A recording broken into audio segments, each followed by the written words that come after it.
1201 ധനുമാസം മുതൽ 1202 ധനുമാസം വരെയുള്ള ഒരു വർഷ കാലയളവിലെ പ്രവചനങ്ങളാണ് ഞാനിവിടെ നടത്തുന്നത്. അതായത് 16-12-2025 മുതൽ 14-1-2027 വരെയുള്ള ഒരു വർഷ കാലയളവിലെ പ്രവചനങ്ങൾ. മിഥുനക്കൂറിൽ ജനിച്ച ആൾക്കാരുടെ ഫലങ്ങളാണ്. മകയിര നക്ഷത്രത്തിൻ്റെ അവസാന പാതിഭാഗവും തിരുവാതിര നക്ഷത്രവും പുണർതം നക്ഷത്രത്തിൻ്റെ ആദ്യ മുക്കാൽ ഭാഗവും ചേർന്നതാണ് മിഥുനക്കൂർ. ഇതിലിനി ഓരോ മാസത്തിൻ്റെയും ഞാൻ പ്രത്യേകമായിട്ടാണ് പറയുന്നത്. ധനുമാസത്തെ ഫലങ്ങളാണ് ആദ്യം പറയുന്നത്.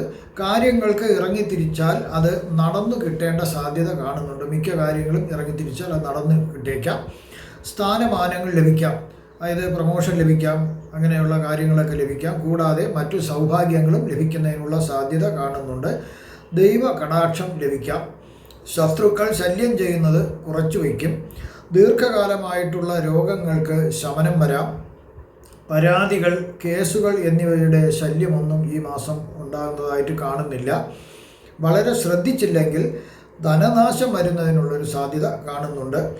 നല്ല കാര്യങ്ങളും മോശ കാര്യങ്ങളും ഒന്നും അന്യരുമായിട്ടോ തീരെ അടുപ്പമുള്ളവരുമായിട്ടോ ആരുമായിട്ടും അത് പങ്കിടാണ്ടിരിക്കുന്നതായിരിക്കും നിങ്ങൾക്ക് നല്ലത്. അല്ലെങ്കിൽ അതിനെല്ലാം തടസ്സം വരുന്നതിനുള്ള സാധ്യത കാണുന്നുണ്ട്. മിഥുനക്കൂറിൽ ജനിച്ച ആൾക്കാർക്ക് ശനിയുടെ ചില ബുദ്ധിമുട്ടുകളൊക്കെ ഉണ്ടാകാം. വിദ്യാർത്ഥികൾക്ക് വിദ്യാ തടസ്സം ഉണ്ടാകാനായിട്ടുള്ള സാധ്യതയുണ്ട്. അത് വളരെ ശ്രദ്ധിച്ചാൽ അത് മാറിക്കിട്ടും. മകരമാസത്തെ ഫലങ്ങളാണ് അടുത്ത് പറയുന്നത്. വിവാഹം കഴിക്കാൻ ആഗ്രഹിക്കുന്നവർക്ക് ഇണയെ കണ്ടെത്തുവാനും കല്യാണ നിശ്ചയമോ കല്യാണമോ നടക്കാനുള്ള സാധ്യത കാണുന്നുണ്ട്. സ്വർണം, വെള്ളി മുതലായ ആഭരണങ്ങൾ ലഭിക്കുന്നതിന് സാധ്യതയുണ്ട്. ധനലാഭവും പ്രതീക്ഷിക്കാം. ദൈവിക കാര്യങ്ങൾക്ക്, അതായത് പ്രാർത്ഥന, പൂജ മുതലായ കാര്യങ്ങൾക്ക് വളരെയധികം ഗുണം കിട്ടുന്നൊരു സമയമാണ്. ഈശ്വര കടാക്ഷം ലഭിക്കുന്ന ഒരു സമയമാണ്. സർക്കാരിൽ നിന്നുള്ള ഭയപ്പെടുത്തുന്ന സമൻസ്, മറ്റു ഉപദ്രവങ്ങൾക്കെല്ലാം ശാന്തി ലഭിക്കുന്നില്ല. നിങ്ങൾ പ്രത്യേകം അത് ശ്രദ്ധിക്കണം. സർക്കാരിൽ നിന്നോ മറ്റുള്ള സ്ഥാപനങ്ങളിൽ നിന്നോ ലഭിക്കുന്ന സമൻസുകൾ നിങ്ങൾ വളരെ ശ്രദ്ധിച്ച് കൈകാര്യം ചെയ്യണം. അശ്രദ്ധ കാണിച്ചാൽ സ്ഥാനമാനങ്ങളും മറ്റുമൊക്കെ നഷ്ടപ്പെടേണ്ട ഒരു സാധ്യതയും കാണുന്നുണ്ട്. ബന്ധുക്കളുടെ വിരോധം വരാം. അതുകൊണ്ട് അത് ശ്രദ്ധിക്കുക, ഒഴിവാക്കുക. ബന്ധുവിരോധം വരാതെ ശ്രദ്ധിക്കുക. അടുത്ത കുംഭമാസത്തെ ഫലങ്ങളാണ്.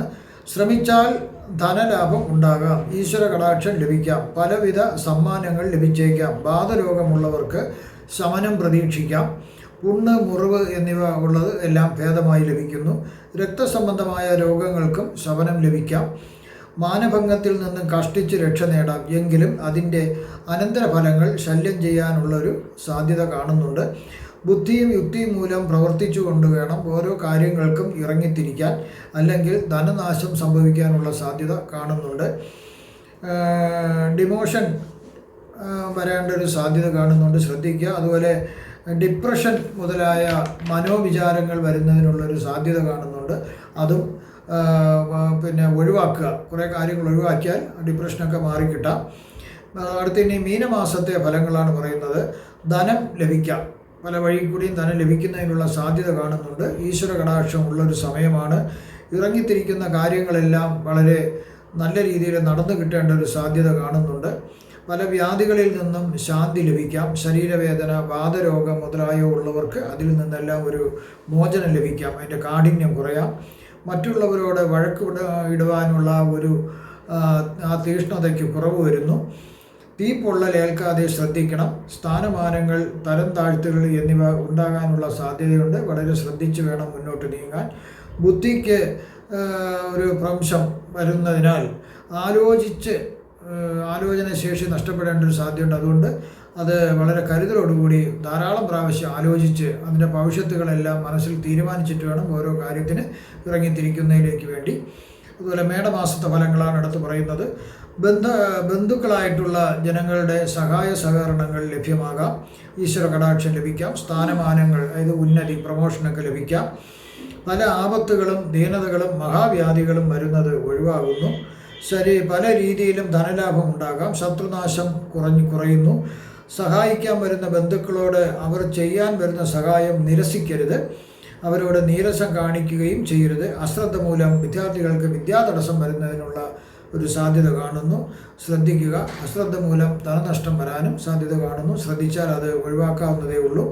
ഇടവമാസത്തെ ഫലങ്ങളാണ് അടുത്ത് പറയുന്നത്. തെരഞ്ഞെടുപ്പിൽ ജയിക്കാം, അധികാരം ലഭിക്കാം, അതുവഴി ധനലാഭം ലഭ്യമാകാം. വിവാഹം കഴിക്കുവാൻ ആഗ്രഹിക്കുന്നവർ വേണ്ട രീതിയിൽ ശ്രമിച്ചാൽ വിവാഹമോ നടക്കാം.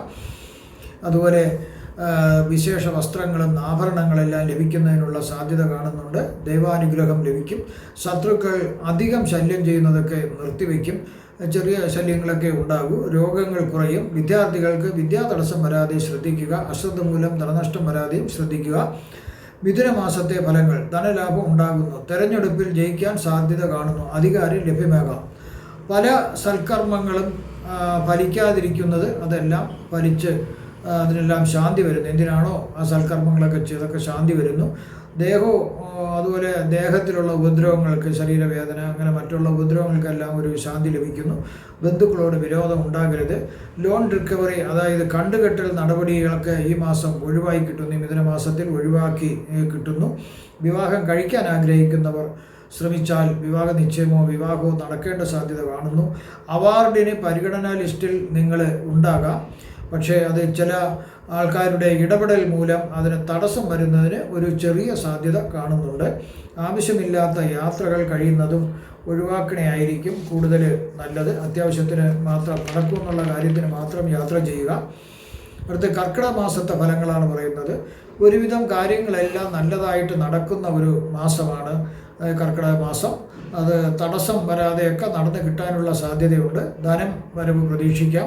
പല പ്രകാരത്തിലും അനർത്ഥങ്ങൾ ഉണ്ടാകുന്നതിന് ഉള്ളൊരു സാധ്യതയുണ്ട്. പക്ഷേ അതിൻ്റെ എല്ലാം കാഠിന്യം വളരെ കുറയുന്നു. പിന്നെ ദുർവ്യയം, അതായത് ചെലവ്, പാഴ്ചെലവുകളൊക്കെ കുറയ്ക്കുക. പിത്തത്തിൻ്റെ വ്യത്യസ്തമായ ഒരു പിത്തരസത്തിൻ്റെ സന്തുലിതാവസ്ഥ മൂലം ചില ബുദ്ധിമുട്ടുകളൊക്കെ ഉണ്ടാകാം. രക്തത്തിൽ അണുബാധ ഏൽക്കേണ്ട ഒരു സാധ്യത കാണുന്നുണ്ട്. അതെല്ലാം ശാന്തി ലഭിക്കും. ചെറിയ രീതിയിലേ ഉള്ളൂ, വലിയ രീതിയിലൊന്നും വരില്ല. അന്യന്മാർ ചതിക്കാൻ ശ്രമിക്കും. തന്ത്രത്തിൽ അതെല്ലാം നിങ്ങൾ രക്ഷ നേടുക. കൂടുതൽ ആരെയും വിശ്വസിക്കരുത്. ബന്ധുക്കളോട് സ്നേഹപൂർവ്വം പെരുമാറണം. കാരണം അവരുടെ സഹായം അത്യാവശ്യമാകുന്നു നിങ്ങൾക്ക് ഈ മാസത്തിൽ. അടുത്ത ചിങ്ങമാസത്തെ ഫലങ്ങൾ. ധനസമൃദ്ധിയും ഐശ്വര്യങ്ങളും ഉണ്ടാകുന്ന ഒരു മാസമാണ് ചിങ്ങമാസം. സ്ഥാനക്കയറ്റം, അതായത് പ്രൊമോഷൻ ലഭിക്കാം. നല്ല ആരോഗ്യം ലഭിക്കാം. ശത്രുക്കൾ ശല്യം ചെയ്യുന്നത് നിർത്തിവെക്കാം. വിവാഹം കഴിക്കാൻ ആഗ്രഹിക്കുന്നവർക്ക് വിവാഹ നിശ്ചയമോ വിവാഹമോ നടക്കുവാനുള്ള സാധ്യതയുണ്ട്. അതുപോലെ തന്നെ അകാരണമായ ഭയം, എന്തും ഏതിനെയും ഭയക്കുന്നൊരു സ്വഭാവം മാറിക്കിട്ടാം. ധനസമൃദ്ധി, ആരോഗ്യവും ലഭിക്കാം. അശ്രദ്ധ കാട്ടിയാൽ ധനനാശം വരാം. അതുകൊണ്ട് അശ്രദ്ധ കാണിക്കരുത്. അടുത്ത മിഥുനമാസത്തെക്കുറിച്ചാണ് പറയുന്നത്. കന്നിമാസത്തെക്കുറിച്ചാണ് അടുത്ത് പറയുന്നത്. വിവാഹം കഴിക്കാൻ ആഗ്രഹിക്കുന്നവർക്ക് വിവാഹം നടക്കാം. അത് ശ്രമിച്ചാൽ തീർച്ചയായിട്ടും വിവാഹം നടക്കാനുള്ളൊരു സാധ്യത കാണുന്നുണ്ട്. അത് ഈ കന്നിമാസത്തിലല്ല, അടുത്ത മാസത്തിലേക്കാണ് നടക്കാൻ സാധ്യത കാണുന്നത്. അതിൻ്റെ നടപടികളെല്ലാം ഇപ്പം ചെയ്തു വയ്ക്കാൻ നിങ്ങൾക്ക് സാധിക്കും. പല രീതിയിലും ധനലാഭം ഉണ്ടാകുന്നതിനുള്ളൊരു സാധ്യത കാണുന്നുണ്ട്. സന്താനം വേണമെന്ന് ആഗ്രഹിക്കുന്നവർക്ക് സന്താന ഭാഗ്യം ലഭിക്കുന്നതിനുള്ള ഒരു സാധ്യതയും കാണുന്നുണ്ട്. അതിനായിട്ടുള്ളൊരു നല്ല സമയമാണ്. ബന്ധുക്കളുടെ സഹായവും നിങ്ങൾക്ക് ലഭിക്കാം. അതുപോലെ ദൈവത്തിൽ നിന്നുള്ള കൃപാകടാക്ഷങ്ങൾ ലഭിക്കാം. പല വ്യാധികൾ വരാൻ സാധ്യതയുണ്ട്. അതൊക്കെ വലിയ രീതിയിലൊന്നും വരില്ല, എന്നാലും ചെറിയ രീതിയിലൊക്കെ വരാൻ സാധ്യതയുണ്ട്. അതുപോലെ മാനഭംഗവും വരാനുള്ള സാധ്യതയുള്ളത് ഭാഗ്യം കൊണ്ട് മാറിക്കിട്ടാം. ശ്രദ്ധിച്ചില്ലെങ്കിൽ ധനനാശം വരാം. ദേഹനാശവും വരാതെ ശ്രദ്ധിക്കുക. തുലാമാസത്തെ ഫലങ്ങളാണ് അടുത്ത് പറയുന്നത്. ബന്ധുജനങ്ങളുടെ സഹായ സഹകരണങ്ങൾ തീർച്ചയായിട്ടും ലഭ്യമാകാം. പല സമ്മാനങ്ങൾ ലഭിക്കുന്നതിനുള്ള സാധ്യത കാണുന്നുണ്ട്. ഐശ്വര്യങ്ങൾ ലഭിക്കാം. അത് മുമ്പ് കല്യാണം നിശ്ചയിച്ച് വെച്ചത് ഈ മാസം നിശ്ചയമോ കല്യാണം എല്ലാം നടക്കാനുള്ളൊരു സാധ്യത ഈ മാസം കാണുന്നുണ്ട്. അങ്ങനെ അവർ ഒരു പുതു ജോഡിയായി നിങ്ങൾക്ക് പല സ്ഥലങ്ങളും സന്ദർശിക്കുന്നതിനും ഹണിമൂൺ ആഘോഷിക്കുന്നതിനൊക്കെ സാധ്യതയുള്ളൊരു മാസം കൂടിയാണ് നവദമ്പതിമാർക്ക്. ഭാര്യയോടും പുത്രന്മാരോടും ഉള്ള കലഹം, കോപം എന്നിവ കുറയുന്നതിനുള്ള സാധ്യത കാണുന്നുണ്ട്. ശത്രുനാശം വരാം. എങ്കിലും അവർ ചെയ്തു വെച്ച ചില കാര്യങ്ങൾ നിങ്ങൾക്ക് ദോഷങ്ങളുണ്ടാകാം. അത് നിങ്ങൾ ശ്രദ്ധിച്ചാൽ മതി. സർക്കാരിൽ നിന്നും പല രീതിയിൽ ദുഃഖങ്ങൾ വരുന്നതിനുള്ള സാധ്യതയുണ്ട്. നോട്ടീസുകളോ സമൻസുകളോ ഒക്കെ വരേണ്ട സാധ്യതയുണ്ട്. അതൊക്കെ വേണ്ടുന്ന പോലെ ചെയ്തു കഴിഞ്ഞാൽ അതിൽ നിന്ന് ഒഴിവാക്കാം. അഗ്നിബാധ ഉണ്ടാവേണ്ട സാധ്യതയുണ്ട്. തീപിടുത്തം ഉണ്ടാവേണ്ട സാധ്യതയുണ്ട്. ശ്രദ്ധിക്കുക. മോഷ്ടാക്കൾ വഴി ചില കഷ്ടനഷ്ടങ്ങൾ ഉണ്ടാകാം. മനോവിചാരം അതായത് മനസ്സിൻ്റെ നാളെക്കുറിച്ചുള്ള അതിയായ ചിന്തകൾ ദുഃഖം വരാനുള്ള സാധ്യതയുണ്ട്. അതുകൊണ്ട് ആ ചിന്തകളൊക്കെ കഴിയുന്നതും ഒഴിവാക്കുക. വൃശ്ചിക മാസത്തെ ഫലങ്ങളാണ് എടുത്ത് പറയുന്നത്. രോഗങ്ങളും ദുഃഖങ്ങളും എല്ലാം ശമിക്കുന്നതിനുള്ള ഒരു സാധ്യതയുണ്ട്. ശത്രുക്കളുടെ ശല്യം കുറയാം. ഈശ്വരാധീനം ഉണ്ടാകുന്നൊരു സമയമാണ്. ബന്ധുജനങ്ങളുടെ സഹായ സഹകരണങ്ങൾ ലഭ്യമാകാം. അധികാരമുള്ള തൊഴിൽ ലഭിക്കുന്നതിനുള്ള സാധ്യതയുണ്ട്. ആജ്ഞാപിക്കാനുള്ള ശേഷിയുള്ള ഒരു തൊഴിൽ നിങ്ങൾക്ക് ലഭിക്കാം. അശ്രദ്ധ മൂലം ധനനാശം വരാതെ ശ്രദ്ധിക്കുക. ആവശ്യമില്ലാത്ത യാത്രകൾ ഒഴിവാക്കുക. വിദ്യാർത്ഥികൾ തടസ്സം വരാതെ ശ്രദ്ധിക്കുക.